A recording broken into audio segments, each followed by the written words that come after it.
இந்தியாவின் சிறந்த பாடலாசிரியர் என்று குடியரசுத் தலைவரால் வழங்கப்படும் தேசிய விருதினை 7வது முறையாக பெறுவதில் நான் மிகவும் மகிழ்ச்சி அடைகிறேன். இதில் நான் அடையும் மகிழ்ச்சியை விட நாடு அடையும் மகிழ்ச்சிதான் பெரிது என்று கருதுகிறேன். அதற்கு காரணம் இருக்கிறது. 7 முறை திரைப்பட பாட்டு தமிழில் தேசிய விருது பெற்றதன் மூலம் ஒரு பெருமை மொழிக்கு கிடைத்திருக்கிறது.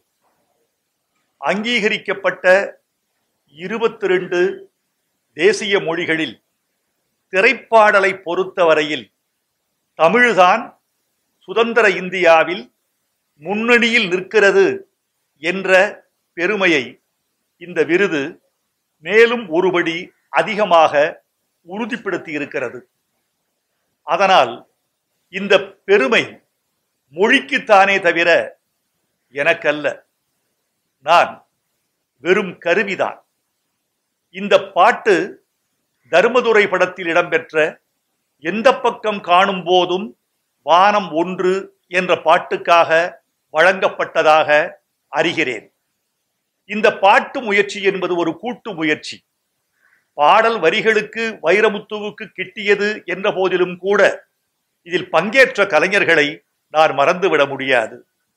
இயக்குனர் சீனு ராமசாமி, இசையமைத்த யுவன் சங்கர் ராஜா, ஒளிப்பதிவாளர் சுகுமார், படத்தில் நடித்த, குறிப்பாக இந்த பாடலில் நடித்த விஜய் சேதுபதி, தமன்னா, படத்தை தயாரித்த சுரேஷ், கார்த்தி, படத்தில் பணியாற்றிய கலைஞர்கள், தொழில்நுட்ப கலைஞர்கள் அத்தனை பேருக்கும் என் நன்றியை தெரிவித்துக் கொள்வதில் நான் நாகரிகம் அடைகிறேன்.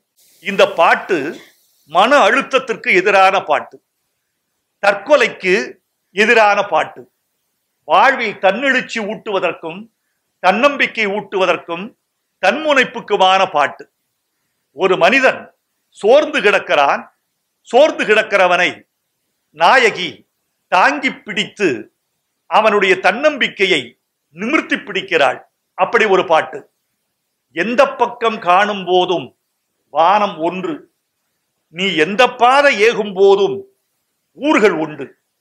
அப்படி நினைக்க வேண்டும். ஒருவன் வழி தப்பி போய்விட்டது என்றால் ஒரு மனிதன் வழியை கண்டடைவதற்கு ஒரே வழி அவன் நடப்பதுதான், பயணத்தை தொடர்வதுதான், துணிந்து எட்டு வைப்பதுதான். பாதை தொலைத்தவன் பாதையை கண்டடைவதற்கான முதல் முயற்சியே நடப்பதுதான், பயணத்தை தொடர்வதுதான். நீ எந்த பாதை ஏகும் போதும் ஊர்கள் உண்டு. ஒரு காதல் தோல்வி காணும் போதும் காதல் உண்டு. ஒரு கரப்பான் பூச்சி தலை போனாலும் வாழ்வது உண்டு. கரப்பான் பூச்சியினுடைய தலையை இழந்த பிறகும் கூட அது 1 வாரம் உயிரோடு இருக்கிறது என்று நான் படித்திருக்கிறேன். ஒரு கரப்பாம்பூச்சி கூட தலை போன பிறகு கூட வாழ்கிறதே. ஏ மனிதா, நீ ஏன் வாழ்வை தொலைத்து விட்டதாக அலறுகிறாய், கதறுகிறாய், துடிக்கிறாய், துவழ்கிறாய் என்று இந்த பாட்டு கேட்கிறது. தற்கொலை இன்றைக்கு இந்தியா முழுக்க ஒரு தேசிய நோயாக பரவி இருப்பதாகவே நான் கருதுகிறேன். இதற்கு என்ன காரணம் என்று உளவியலாளர்கள் சொல்லுகிறார்கள், சமூகவியலாளர்கள் சொல்லுகிறார்கள் என்று சொன்னால், இதற்கு காரணம் முதலில் மன அழுத்தம், வறுமை, காதல் தோல்வி, அச்சம். இந்த 4 காரணங்கள் தான் தற்கொலைக்கு ஒரு மனிதனை தூண்டுகின்றன. இன்றைக்கு மன அழுத்தம் என்பது இளம் தம்பதிகள் வாழ்க்கையிலும் நிறைய மையம் கொண்டிருக்கிறது. இதை தீர்ப்பதற்கு கலை கை கொடுக்க வேண்டும். ஒரு தாய் சொல்வதை விட, தந்தை சொல்வதை விட, ஒரு கவிதை சொல்கிற போது, ஒரு கலை வந்து சொல்கிற பொழுது மனதில் சென்று அது மையம் கொள்கிறது. கலை என்பது களிப்பூட்டுகிற பொருள் மட்டுமா? பொழுதுபோக்கு மட்டுமா? குத்துப்பாட்டு மட்டுமா? கொண்டாட்டம் மட்டுமா? இல்லை. கலை என்பது இதை தாண்டி கற்பிப்பது, தன்னம்பிக்கை ஊட்டுவது, வீழ்ந்து கிடக்கும் மனிதனை தூக்கி நிறுத்துவது.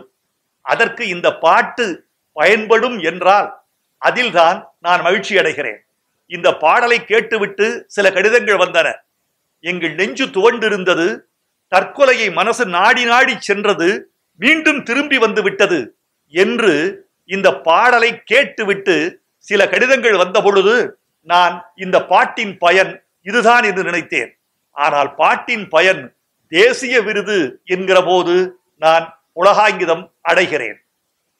இயக்குநர்களுக்கும் பாடலாசிரியர்களுக்கும் இசையமைப்பாளர்களுக்கும் தயாரிப்பாளர்களுக்கும் ஒரு வார்த்தை, தயவு செய்து கலையின் வாயிலாக இந்த சமூகத்துக்கு கற்றுக் கொடுக்கிற மாதிரி ஒரு பாடலை பயன்படுத்துங்கள், ஒரு காட்சியை பயன்படுத்துங்கள், ஒரு வசனத்தை பயன்படுத்துங்கள். ஏனென்றால் கலையின் வழியாகத்தான் மனிதர்கள் கற்றுக்கொள்கிறார்கள். எழுத்தறிவு குறைந்த ஒரு சமூகத்தில் திரைப்படத்தினுடைய பாதிப்பு அதிகம். திரைப்பட நடிகர் என்ன சொல்லுகிறார், பாடலாசிரியர் என்ன சொல்லுகிறார், வசனகர்த்தா என்ன சொல்லுகிறார் என்பதை வாழ்வியலாக்குகிற கூட்டம் தமிழ்நாட்டிலே உண்டு. எம்ஜிஆர் படப்பாடல்கள் இன்னும் தன்னம்பிக்கை கொடுக்கின்றன. சிவாஜி படப்பாடல்கள் தத்துவங்களின் வாயிலாக மனிதர்களின் மனங்களை துலக்கி வைக்கின்றன. அந்த எச்சம் இன்னும் தமிழ்நாட்டில் அற்றுப்போய்விடவில்லை. அது தொடர்ச்சியாக இருக்க வேண்டும் என்பது என் எண்ணம். இயக்குனர்களே, பாடலாசிரியர்களே, தயாரிப்பாளர்களே, இசையமைப்பாளர்களே, கற்றுக் கொடுக்கக்கூடிய ஒரு பாட்டு ஒரு படத்தில் இடம்பெற வேண்டும் என்பதை என்னுடைய வேண்டுகோளாக நான் வைக்கிறேன். விவசாயத்தை பற்றி பாட்டு எழுத வேண்டும் என்று என்னை பணிக்கிறீர்கள். விவசாய படம் எடுப்பது யார்? விவசாய களத்தில் நிற்கப் போவது யார்? ஏற்கலப்பையை கருவியாக கொள்ளப் போவது யார்? கடப்பாறையை, மண்வெட்டியை, கோவணங்கட்டி உடுகிறவனை, எருதுகளை களத்தில் கொண்டு வந்து கருப்பொருள் ஆக்குகிறது யார்? அப்படி ஆக்கினால் அந்த படத்திற்கு நான் இலவசமாக பாட்டு எழுதுவேன். நான் விவசாயி மகன். ஏற்கனவே ஏறுமுனை என்ற ஒரு படம், விவசாய சங்க தலைவர் செல்லமுத்து எடுத்த படம், 7 பாட்டு, எல் வைத்தியநாதன் இசை. அந்த படத்திற்கு நான் ஊதியம் இல்லாமல் பணி செய்வேன் என்று சொல்லி ஊதியம் இல்லாமல் பணியாற்றினேன். காரணம், விவசாயிகள் இந்த நாட்டின் முதுகெலும்பு என்று சொல்கிறோம் அல்லவா, முதுகெலும்பைத்தான் திரும்பி பார்க்க முடிவதில்லை. விவசாயிகளும் அப்படித்தான் திரும்பி பார்க்கப்படாமல் இருக்கிறார்கள்.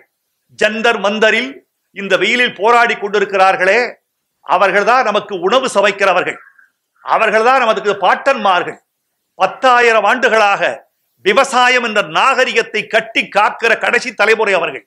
அவர்களை பற்றி தமிழ் சினிமா படம் தயாரிக்க வேண்டும் என்பதை உங்கள் வாயிலாக கேட்டுக்கொள்கிறேன்.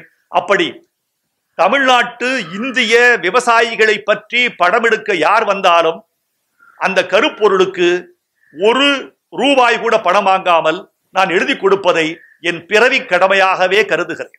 ஒரு 32 ஆண்டுகளுக்கு முன்பு முதல் மரியாதைக்கு முதல் விருது அறிவிக்கப்பட்ட போது பரவசப்பட்டேன். தேசிய விருது என்று ஒன்று இருப்பதே எனக்கு தெரியாது. இந்தியா முழுக்க ஒரே ஒரு பாடலாசிரியர் தேர்ந்தெடுக்கப்படுகிறார் என்ற செய்தி எனக்கு தெரியாது. தேசிய விருதா நமக்கா? ஒரு பரவசம் இருந்தது. கண்களின் ஓரத்தில் ஒரு கண்ணீர் துளி குதித்து வெளியேறியது என்பதை நான் வெட்கத்தை விட்டு சொல்ல ஆசைப்படுகிறேன். 2வது விருது ஒரு மகிழ்ச்சி, 3வது விருது ஒரு சின்ன ஒரு பரவசம், 4வது விருது ஒரு செய்தி, 5வது விருது ஒரு புகழ், 6வது விருது பொறுப்பு, 7வது விருது அச்சம். அச்சமே மேலோங்கி நிற்கிறது. 7வது விருதை நாம் எப்படி தக்க வைத்துக் கொள்ள போகிறோம்? தமிழ் மக்கள் நம் மீது எவ்வளவு நம்பிக்கை வைத்திருக்கிறார்கள்? இந்த நம்பிக்கையை நான் எப்படி கொண்டு செலுத்தப் போகிறேன்? இன்னும் புதிய உயரங்களில் மொழியை எடுத்துச் செல்வது எப்படி? புதிய தலைமுறை மாறிக்கொண்டே இருக்கிறதே, இவர்களோடு எப்படி பயணம் செய்வது? ஒரு தலைமுறை என்பது 33 ஆண்டுகள் என்று சொல்லுவார்கள்.